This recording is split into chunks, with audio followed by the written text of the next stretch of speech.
Halo teman-teman semua, apa kabar kalian hari ini? Semoga kalian dalam keadaan baik-baik saja ya, dan semoga selalu dalam lindungan Tuhan. Hari ini saya akan menyampaikan materi mengenai kerajaan-kerajaan maritim Islam di Nusantara. Yuk kita saksikan sama-sama. Kerajaan yang pertama yaitu Kerajaan Samudra Pasai. Kerajaan Samudra Pasai adalah salah satu kerajaan Islam pertama di Indonesia. Kerajaan Samudra Pasai dikenal juga dengan nama Kerajaan Samudra Darussalam atau Kesultanan Pasai.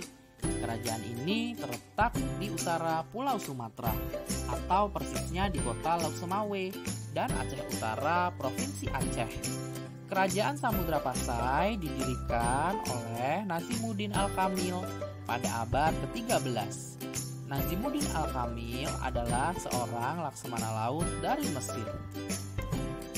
Masa kejayaan Samudra Pasai kembali setelah di bawah kepemimpinan Sultan Zaid Al-Abidin Malik Az-Zahir, tepatnya pada tahun 1383 hingga tahun 1405.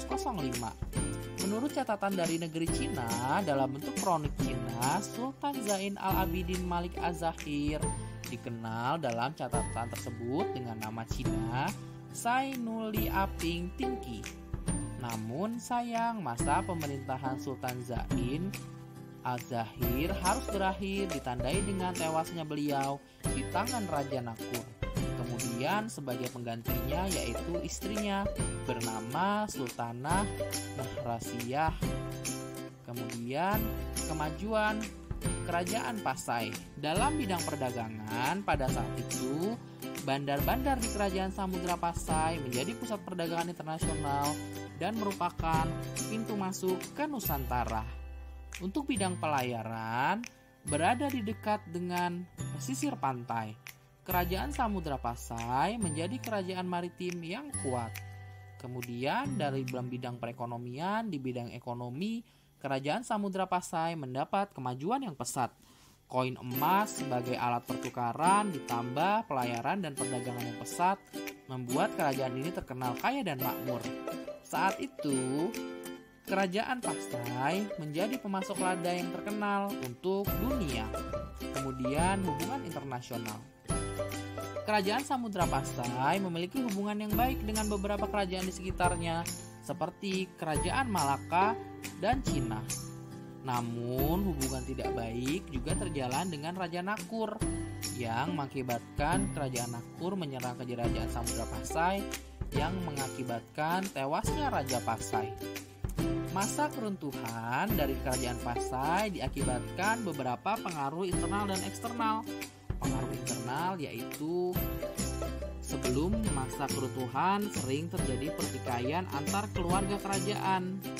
Dan pengaruh eksternal yaitu pada tahun 1521 Portugal menyerang Kerajaan Samudra Pasai dan runtuhlah kerajaan itu.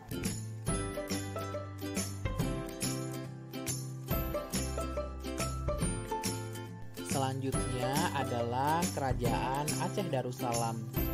Kesultanan Aceh Darussalam adalah sebuah kerajaan bercorak agama Islam yang berada di Provinsi Aceh, Republik Indonesia.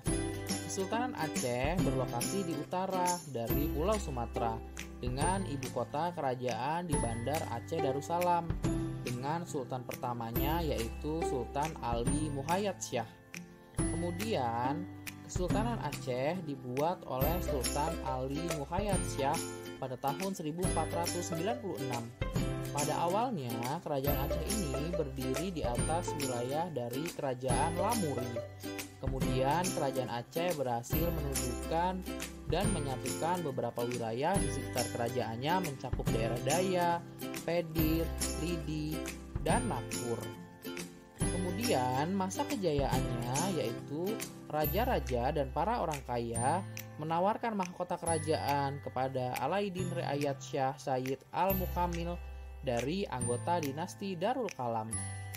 Pada tahun 1589, ia mengakhiri periode ketidakstabilan terhadap kerajaannya dengan memberantas para orang kaya yang berlawanan dengannya sambil memperkuat kedudukannya sebagai penguasa absolut di Kesultanan Aceh, yang dampaknya dapat dirasakan pada sultan sesudah ia. Kemudian, kenapa sih Kesultanan Aceh Darussalam itu runtuh? Ada beberapa alasan mengapa keruntuhan Kesultanan Aceh Darussalam dapat terjadi. Yang pertama, menguatnya negara penjajah, yaitu Belanda. Kemudian, perebutan kekuasaan pewaris tahta Aceh. Kemudian yang ketiga, perang saudara. Yang keempat, adanya pembayaran upeti ke sultan. Yang kelima, Sultan Mahmud Syah yang masih muda dan lemah menjadi penguasa. Yang keenam, ditolaknya persekutuan dengan Perancis.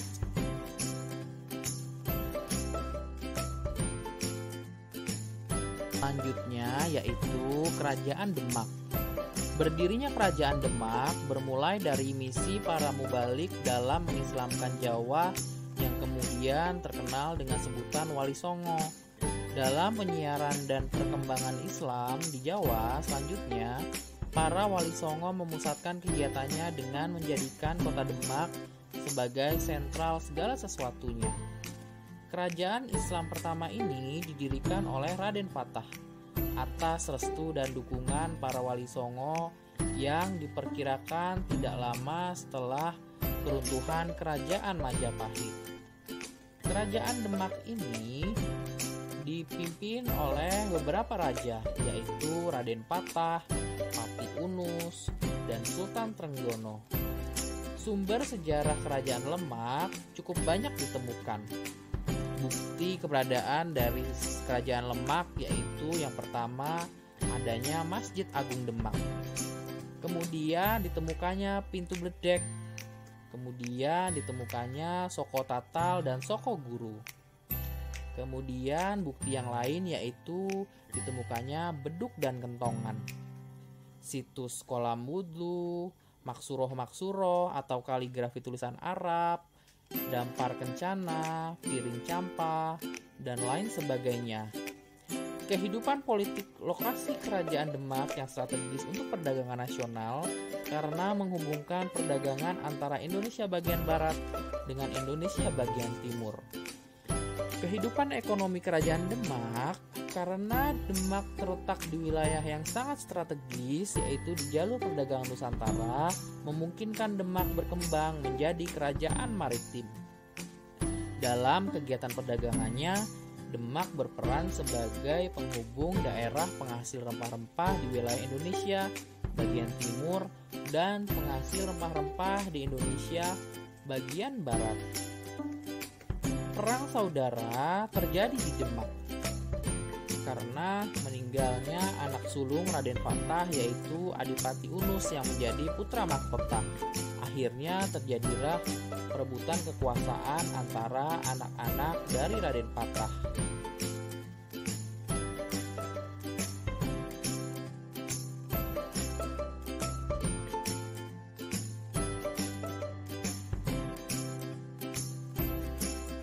Selanjutnya adalah Kerajaan Banten.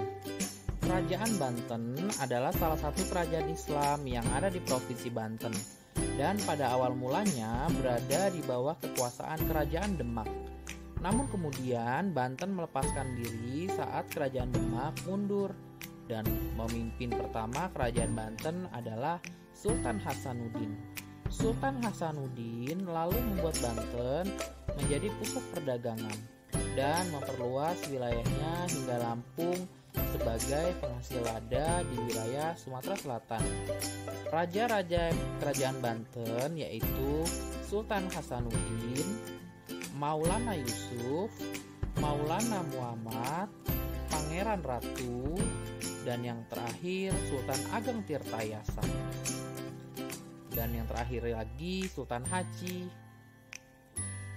Peninggalan Kerajaan Banten ada banyak loh teman-teman. Yang pertama Masjid Agung Banten. Yang kedua Istana Keraton Kaibon. Yang ketiga Istana Keraton Surosowan. Yang keempat Banteng Spelwich, Danau Tasikardi, Vihara Avalokitesvara, dan Meriam Ki Amuk. Saat berada di bawah pemerintahan Sultan Ageng Tirtayasa, Banten mengalami perkembangan pesat dan menjadi bandar perdagangan serta pusat penyebaran agama Islam, sebab letaknya sangat strategis dan jatuhnya Malaka ke tangan Portugis. Banten yang sudah diislamkan oleh Fathahillah mulai melandaskan hidup dengan dasar Islam. Sesudah berhasil menaklukkan kerajaan Pajajaran, Islam semakin menguat sampai ke pedalaman yang dikenal dengan suku Baduy.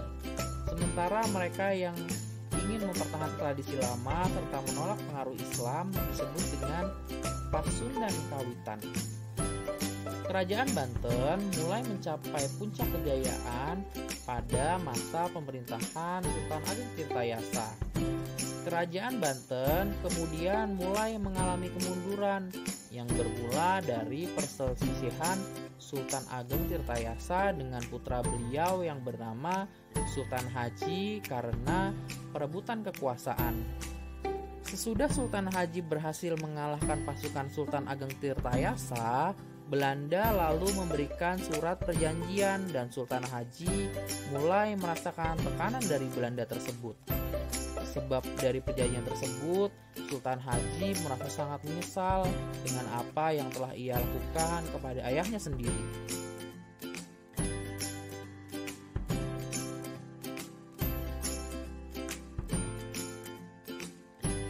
Selanjutnya adalah Kerajaan Ternate. Penduduk dari Kerajaan Ternate ini didominasi oleh orang Halmahera, yakni suku Exodus. Ada seorang kepala marga atau suku yang memimpin setiap kampung yang ada di kerajaan ini. Mereka bernama Momole. Kerajaan Ternate ini sebenarnya tidak hanya berhubungan dengan Kerajaan Tidore, melainkan erat hubungannya dengan Uli Lima. Apa yaitu Uli Lima? Uli Lima adalah persekutuan kerajaan-kerajaan di Maluku yang jumlahnya ada 5 kerajaan, yakni Kerajaan Bacan, Kerajaan Obi, Kerajaan Seram, Kerajaan Ambon, dan Pulau Ternate. Oh iya teman-teman, Kerajaan Ternate berada di Pulau Maluku. Persaingan dengan Kerajaan Tidore membuat Ternate terus berbenah dan menggunakan sistem politik yang bermakna. Perjanjian Saragossa kemudian meletus saat pertikaran antara bangsa Spanyol dan Portugis berlangsung. Kerajaan Ternate ikut andil di dalamnya, di pihak Portugis. Dengan adanya perjanjian tersebut, sistem politik Ternate kemudian sangat dipengaruhi oleh Portugis. Ternate sudah mengenal perjanjian bilateral, monopoli, dan perpajakan. Karena sistem tersebut memang diadopsi dari Portugis. Berdagang atau berniaga adalah mata pencarian utama dari rakyat Ternate. Arus perdagangan di Maluku sangatlah kencang, sehingga rempah-rempah Ternate bisa diekspor hingga ke negara-negara di Eropa. Bisa dibilang untuk kehidupan budaya, kerajaan Ternate ini dipengaruhi oleh kedatangan para penjajah. Namun budaya Melayu masih melekat dengan erat. Tidak ada bukti budaya yang berkembang di sini, hanya berupa bangunan peninggalan sejarah saja. Raja atau sultan memiliki kekuasaan penuh di kerajaan Ternate ini. Ada beberapa pejabat kerajaan yang membantu raja dalam memegang kekuasaan di Ternate. Sistem pemerintahan tersebut didasarkan pada ajaran agama Islam. Bermula dari Sultan Zainal Abidin yang masuk Islam dan kemudian mengubah sebutan raja menjadi sultan. Agama di Ternate mayoritas adalah agama Islam. Banyak raja-raja yang silih berganti menguasai kerajaan Ternate. Kemudian kerajaan Ternate runtuh karena beberapa alasan. Yang pertama, penjajahan Belanda. Kemudian penjajahan Portugis. Dan yang terakhir, perang antar saudara karena perebutan kekuasaan. Bukti sejarah yaitu ditemukannya prasasti dan benda-benda lain. Peninggalan sejarahnya yaitu benteng kerajaan Ternate, yaitu benteng Toluco, benteng Orange, benteng Kalamata. Yang kemudian yaitu Masjid Ternate. Kemudian Istana Sultan Ternate, Makam Sultan Babulah, pernak-pernik, dan lain sebagainya. Itulah teman-teman sejarah dari Kerajaan Ternate. Selanjutnya adalah Kesultanan Perlak. Nama Perlak diambil dari nama kayu perlak. Kayu jenis ini merupakan kayu khas daerah Perlak. Atas dasar inilah kemudian daerah penghasil kayu perlak disebut dengan Negeri Perlak. Kitab Negara Kertagama menyebut negeri itu dengan nama Parlak, sementara Marco Polo yang berkunjung ke negeri itu pada tahun 1292 mencatatnya dengan nama negeri Perlak. Sebelum berdirinya Kesultanan Perlak, di wilayah Perlak telah berdiri sebuah kerajaan bercorak Hindu-Buddha yang sederhana bernama Kerajaan Perlak. Raja yang berkuasa di kerajaan ini bergelar Meurah yang berarti Maharaja. Perlak semakin berkembang ketika dipimpin oleh Pangeran Salman, seorang pangeran yang memiliki darah Kisra Persia. Kemudian, Perlak diserang oleh kerajaan Sriwijaya yang bercorak Buddha di Nusantara. Peperangan hebat pun pecah yang melibatkan pasukan kedua kerajaan tersebut. Dalam perang ini, Sultan Perlak pesisir yaitu Sultan Alauddin Shah Maulana Mahmud Shah gugur dalam peperangan. Pasca gugurnya Sultan Perlak pesisir, wilayah Kesultanan Perlak secara keseluruhan akhirnya dikuasai oleh Sultan Perlak pedalaman yang beraliran Sunni. Sriwijaya pada akhirnya memutuskan mundur dari pertempuran untuk bersiap menghadapi serangan Raja Dharmawangsa dari Kerajaan Medang di Jawa. Itulah sejarah dari kerajaan atau Kesultanan Perlak. Selanjutnya adalah Kerajaan Malaka. Dalam dunia perdagangan, Malaka berkembang sebagai antar atau penghubung antara dunia barat dengan dunia timur. Aktivitas perdagangan di Selat Malaka pada saat itu didominasi oleh perdagangan Islam. Untuk itu, para misora memutuskan menganut agama Islam. Ia pun mengganti namanya menjadi Iskandar Syah dan menjadikan Kerajaan Malaka sebagai kerajaan Islam. Kerajaan Malaka secara geografis berada di jalur pelayaran dan perdagangan internasional, yaitu Selat Malaka atau Semenanjung Malaya. Pada masa kejayaannya, Kerajaan Malaka adalah pusat perdagangan dan penyebaran Islam di Asia Tenggara. Raja-raja yang pernah memerintah Kerajaan Malaka yaitu Raja Iskandar Syah, Raja Muhammad Iskandar Syah, Raja Muzaffar Syah, Raja Sultan Masyur Syah, Raja Sultan Alauddin Syah, dan Raja Sultan Mahmud Syah. Dalam menjalankan dan menyelenggarakan politik negara, ternyata para sultan menganut paham politik hidup berdampingan secara damai yang dijalankan secara efektif. Politik hidup berdampingan secara damai dilakukan melalui hubungan diplomatik dan ikatan perkawinan.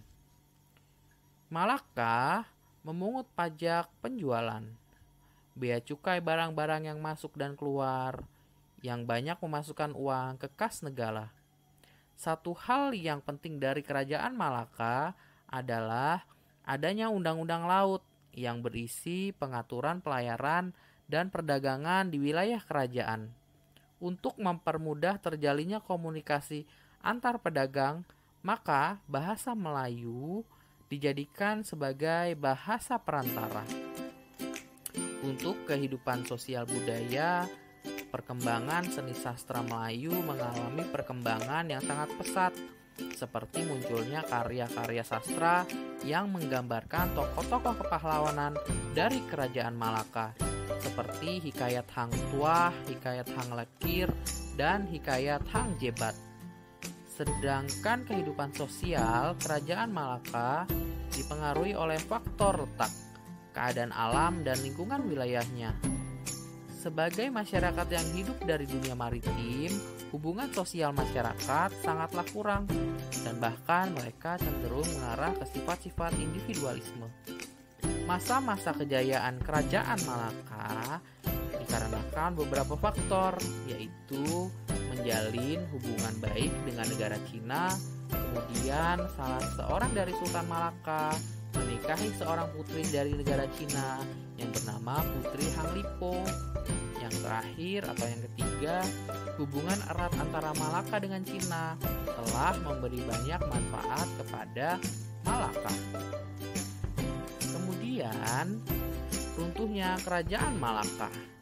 Pada tahun 1511, Portugis di bawah kepemimpinan Alfonso de Albuquerque datang dari Goa, India dan menyerang Kesultanan Malaka, dan akhirnya Malaka sebagai pusat niaga dan pusat penyiaran Islam terbesar di Asia Tenggara berhasil ditaklukkan oleh Portugis. Beberapa peninggalan kerajaan Malaka yaitu Masjid Agung Delhi, Masjid Raya Baitur Rahman Aceh, Masjid Johor Bahru, Benteng Al Formosa, dan yang terakhir mata uang.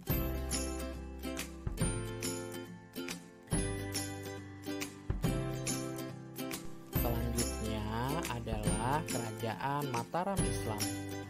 Pangeran Benawa Putra Hadiwijaya menyerahkan tahtanya kepada Sutawijaya yang kemudian memindahkan pusat pemerintahannya ke Mataram pada tahun 1586. Sejak saat itulah berdiri Kerajaan Mataram Islam.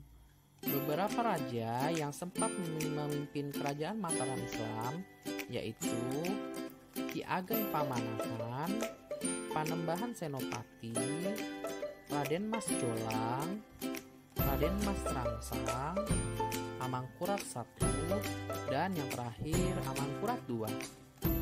Banyak sekali peninggalan kerajaan Mataram Islam, yaitu Sastra Gending karya Sultan Agung, Tahun Saka, Kerajinan Perak, Kalang Obong, Kue Kipo, Pertapaan Kembang Lampir, Segarawana serta Sio Barata, puing-puing candi Hindu dan Buddha di aliran Sungai Opak, Batu Datar, pakaian Kiai Gundil, Masjid Agung Negara, Masjid Jami Pakucen, Gapura Makam Kota Gede, Masjid Bangsal Duda, Rumah Kalang, dan yang terakhir makam dari Raja-Raja Mataram yang berlokasi di Imogiri, Bantul. Kehidupan politik Kerajaan Mataram Islam. Setelah berhasil dalam memindahkan pusat kerajaan dari Kerajaan Pajang menuju Mataram, Sutawijaya kemudian dinobatkan untuk menjadi Raja Mataram. Ia kemudian memiliki gelar sebagai Panembahan Senopati Ing Alogo Sayidin Panatamo, atau yang dikenal sebagai Panembahan Senopati. Dia kemudian memerintah di Kerajaan Mataram. Kemudian kehidupan ekonomi. Letak Kerajaan Mataram Islam berada di dalam pedalaman Jawa. Pada kehidupan perekonomian dari kerajaan Islam ini banyak bertumpu dari sektor pertanian. Adapun basis dari pertanian tersebut memiliki komoditas utama yaitu beras. Adapun ciri kehidupan dari masyarakat Mataram Islam ialah menganut sistem feodal yang berdasar atas sistem agraris. Kehidupan masyarakat di Kerajaan Mataram Islam tertata dengan baik, didasarkan pada hukum Islam tanpa meninggalkan norma-norma lama begitu saja. Kerajaan Mataram Islam lebih pada corak agraris dengan mempunyai ciri feodal. Raja ialah pemilik seluruh tanah yang ada di kerajaan beserta segala isinya. Sultan juga memiliki peran dalam penata agama atau pengatur dalam kehidupan agama Islam untuk masyarakatnya. Mataram Islam mencapai puncak kejayaannya pada zaman Sultan Agung Hanyokrokusumo. Daerah kekuasaannya menyangkup Pulau Jawa, kecuali Banten dan Batavia, Pulau Madura, dan daerah Sukadana di Kalimantan Barat. Runtuhnya kerajaan Mataram Islam berawal saat kekalahan Sultan Agung merebut Batavia dan menguasai seluruh Jawa dari Belanda.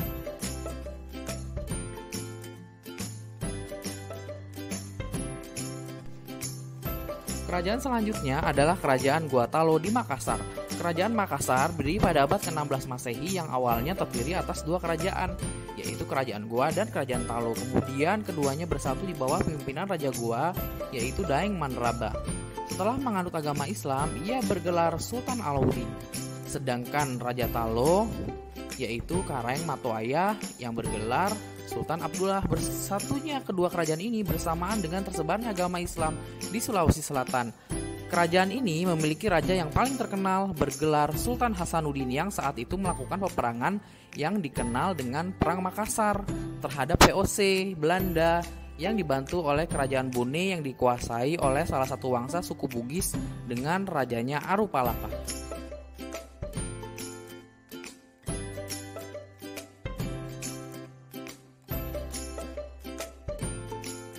Terletak di Pulau Kalimantan, pulau terbesar ketiga di dunia.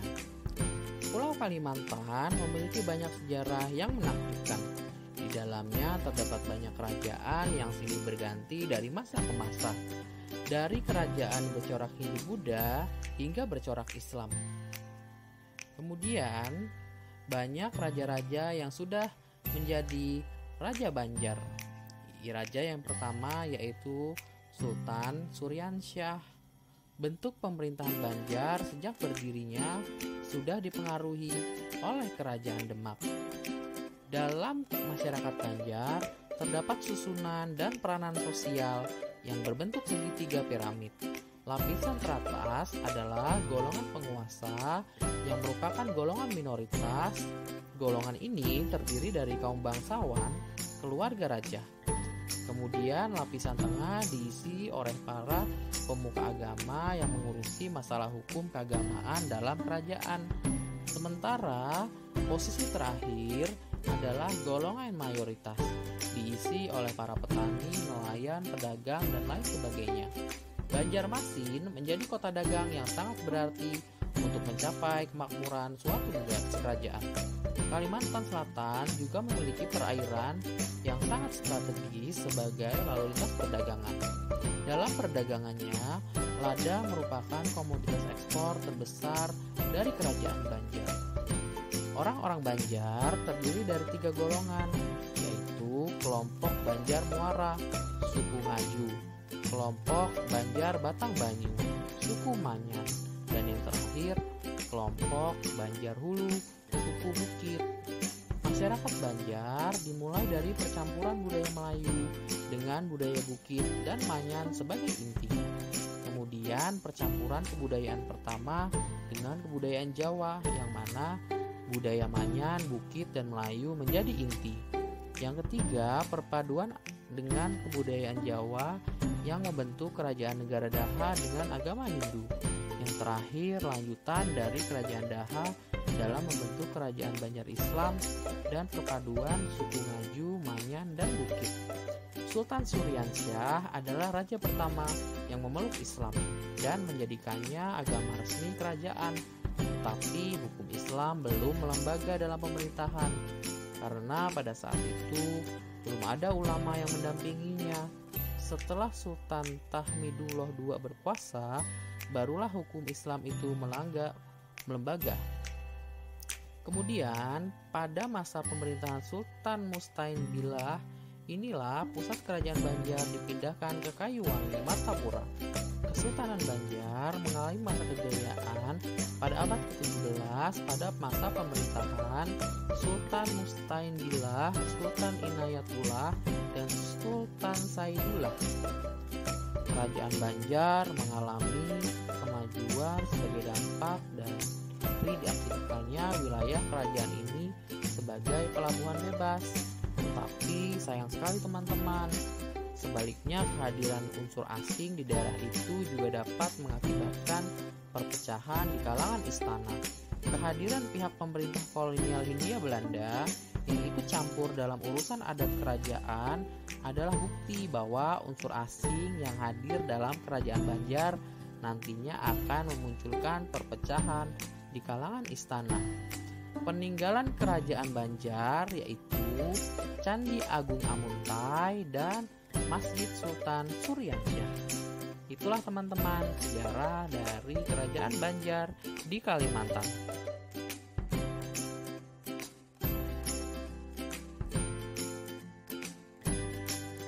Nah, itulah teman-teman presentasi hari ini mengenai kerajaan-kerajaan maritim Islam di Nusantara. Jangan lupa untuk like, subscribe, dan komen ya. Terima kasih.